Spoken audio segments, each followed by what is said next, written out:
Alright, in today's episode, we're going to be looking at Ezra Levant and Sun News Network's ongoing war with the C.B.C. Now, you pretty much have a good handle on how I feel about Ezra, but to get a different opinion, let's look at someone who's a lot funnier and a lot more talented than myself. People who cover politics in this country, they know the name Ezra Levant. The rest of the country, they couldn't pick him out of a lineup, which I always believed was a very good thing, because, without a doubt, he's one of the most aggravating men on this earth. And I only say that because, in full disclosure, he happens to be a friend of mine. I've known him for over 10 years. The last time I saw Ezra, I was doing a show in Alberta. The audience, they were all conservationists. They were saving rivers. Ezra picked me up after the show for a beer. I walked out front. There was Ezra, leaning against his Hummer, smoking a cigar, and yes, the engine was running, which I'm sure he did purely for my benefit. The man is a provocateur. He is an agitator. And now, thanks to the Alberta Human Rights Tribunal, God forbid, he's a freedom fighter, because he has been defending his actions in front of that tribunal for the past 2 years. He has no idea when it's going to end. He has no right to a speedy trial. He has to pay his own legal costs. His accusers do not. So what is it that Ezra did? Well, he published the Western Standard, which in my opinion is a completely nutty magazine. He once published a column by a stay-at-home mother of 9 who offered witty tips from her pastor on how to avoid your children turning out gay. But to be fair to Ezra, every time I complained, he'd say the same thing. You should write your own column. I'll publish it next week, word for word. If nothing else, Ezra believes in freedom of speech, which is why I knew when half the world exploded because some newspaper in Denmark published cartoons of the Prophet Muhammad. I knew Ezra would republish those cartoons so we could see what all the fuss was about. Yes, it would offend people, but I knew he'd do it anyway because that's what Ezra does. But hey, it's a free country. Well, it used to be. Since then, he spent over $100,000 defending his right to republish the cartoons. And his magazine? Well, the irony there is they went out of business. The gods of the free market took care of that. Turns out not that many people were interested in what the magazine had to say, so it's gone. But if we're not careful, if we force the Ezras in this country to shut up, our freedom of speech could be next. God, it's funny how that was only a few short years ago. C.B.C. had Ezra's back. Ezra didn't have a problem with the C.B.C. I wonder what's changed between now and then. I guess it would be his employment at Sun News Network. Now, before you say anything, yes, LaCroix should be raked over the coals. The C.B.C. should probably have its funding cut back 5 to 10% if that's what everyone else is doing. But to have them privatized or just completely abolished, ridiculous. I've never heard the like in my entire life, and nobody else has.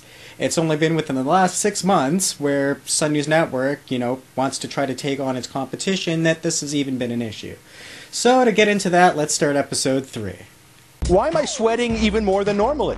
What is that awful music? Friends, it all comes together with this. Earth Day. Ha! Let me show you how I'm going to celebrate. Pine. It's well known pine is the granite of wood. Why aren't you wearing orange? I'm not a fat ninja. It's just me, Ezra. If that's the case, it's tasty, tasty murder. Why is ours so special?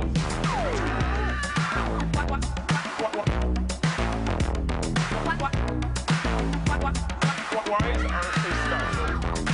Artists making music.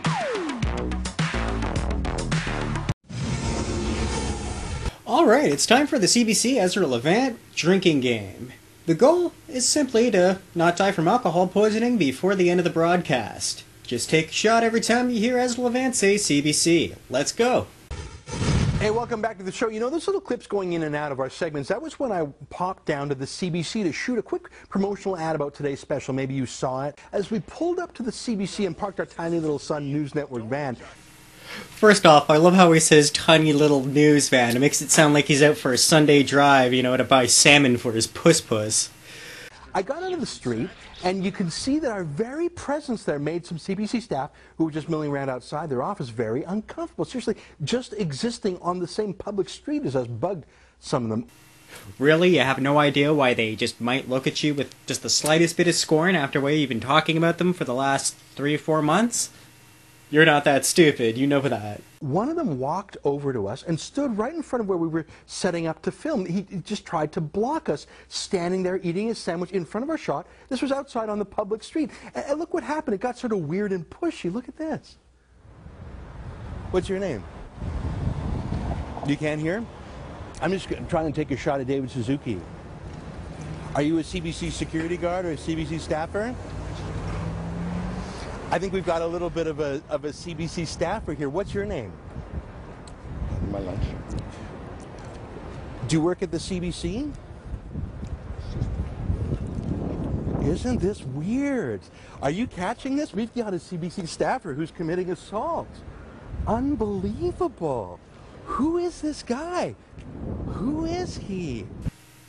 Okay, maybe it's just me, maybe I need new glasses, maybe I'm fucking crazy, but what I saw was Ezra walking up to a guy, eating a fucking sandwich, and then start bull baiting him into getting a fucking reaction.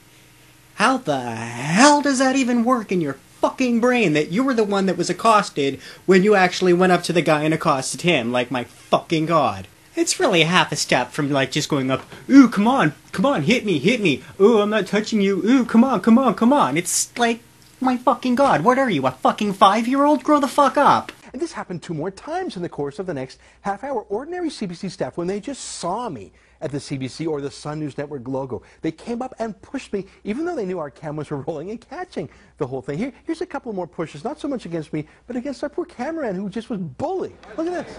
I'm not an employee. I don't work here. Oh. Okay? I'm not an employee. I don't work here. Oh, Why don't you turn that off for a second? Don't turn it off. Keep it on. We're a free country. Faster, nicer place. Hi, how you doing? Good. Who are you? I want to save you. Come back here. I want to save you.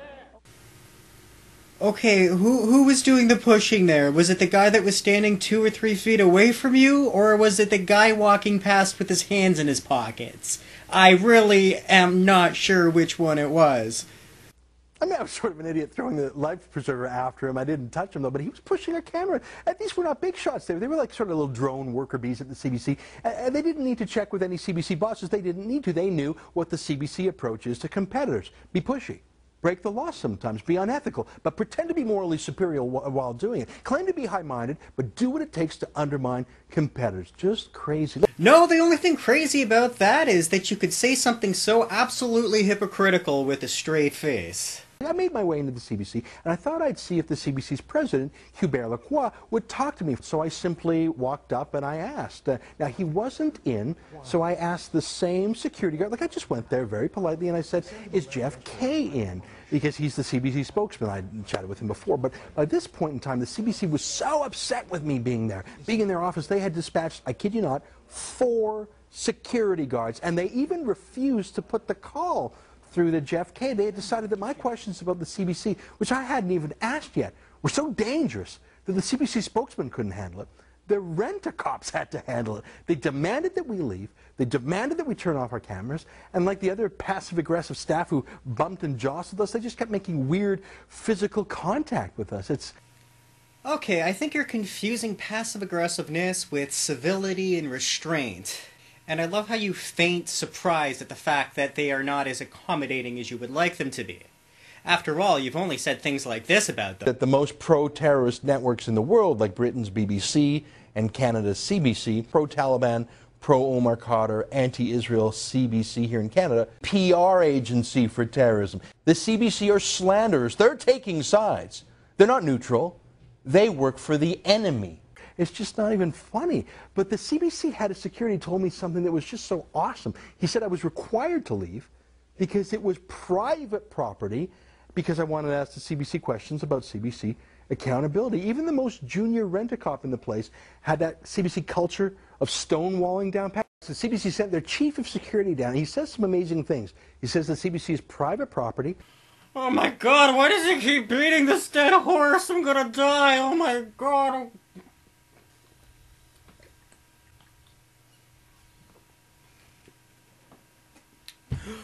Oh, alright, that's it. Game over. I'm not allowed to be there. I need a permit to be there.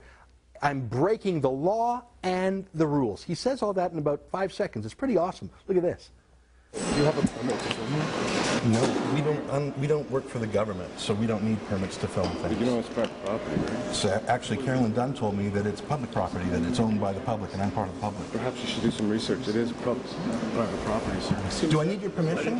To film? Yes. You need a permit to be on the property. What kind of permit? Prohibited activity, sir. Prohibited by whom? By the law. By the company, C.B.C. Well, which one? Is the company the law? No, sir. I don't want to hear... I don't want to hear C.B.C. again for the rest of my goddamn life.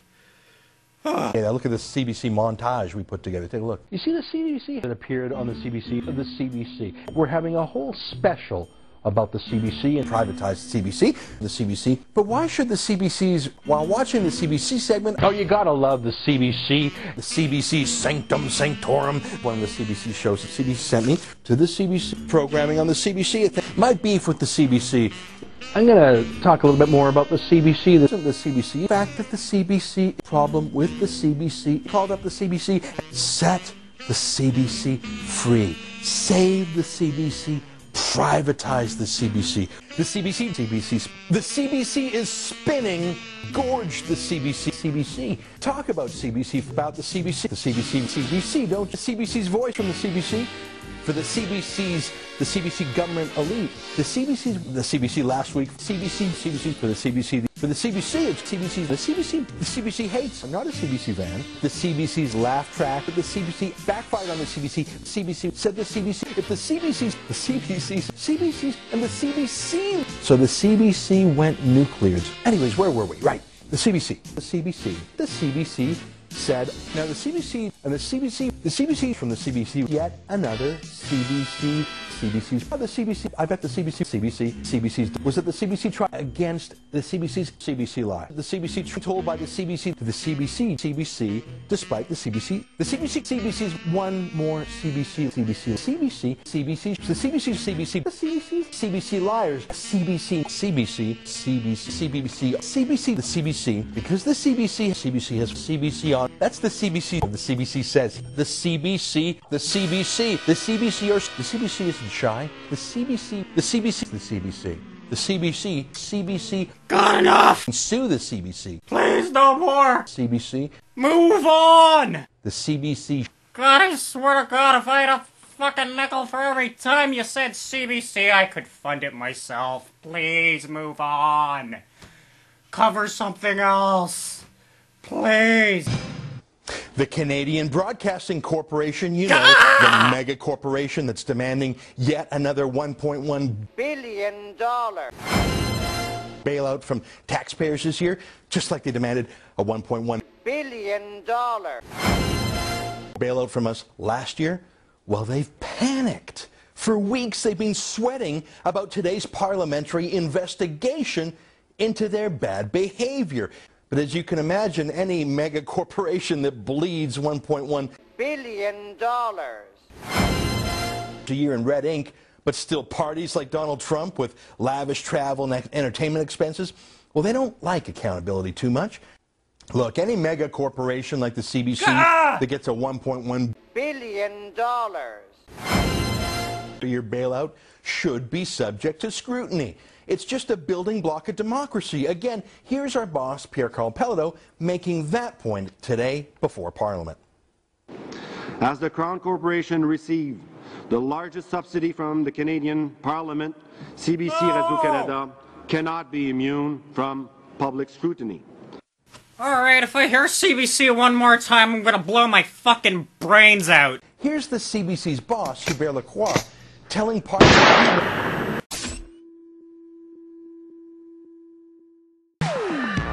What's wrong with the homes they have now?